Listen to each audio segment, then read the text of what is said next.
Hello friends, April 12ஆம் தேதி வரை கரண்ட் அஃபேர்ஸ் ரிவைஸ் பண்றதுக்கு ஒரு 5 கேள்விகள் பார்க்கலாம். இதுக்கு ஆன்சர் தெரியுது அப்படிங்கறத பாருங்க.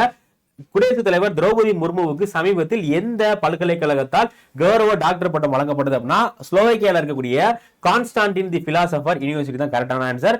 அடுத்து 2025 ஏப்ரலில் DRDO சோதித்த நீண்ட தூரத்தில் பறக்கும் உள்நாட்டு குண்டின் பெயர் என்ன அப்படிங்கிறது கேள்வி. இதுக்கான ஆன்சர் கௌரவ்.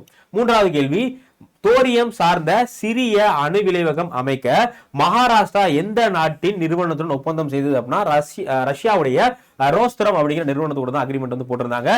அடுத்து Mauritius became the first African country to sign which strategic agreement with International Solar Alliance அப்படின்னா கண்ட்ரி பார்ட்னர்ஷிப் ஃப்ரேம்வொர்க் அப்படிங்கிறது தான் சரியான விடை. ஸோ கடைசி கொஸ்டினுக்கு நீங்க ஆன்சர் பண்ணுங்க. 2035 FIFA மகளிர் உலகக்கோப்பை போட்டியை நடத்த உள்ள நாடு இது அப்படிங்கிறதா கேள்வி. ஸோ இதுக்கான ஆன்சர் என்ன அப்படிங்கிறத போட்டுட்டு இதே மாதிரி இன்னும் நிறைய கரண்ட் அஃபேர்ஸ்க்கு டெய்லியும் காலையில நம்ம சேனல்ல கரண்ட் அஃபேர்ஸ் இருக்கு, அதை ஃபாலோ பண்ணிக்கோங்க.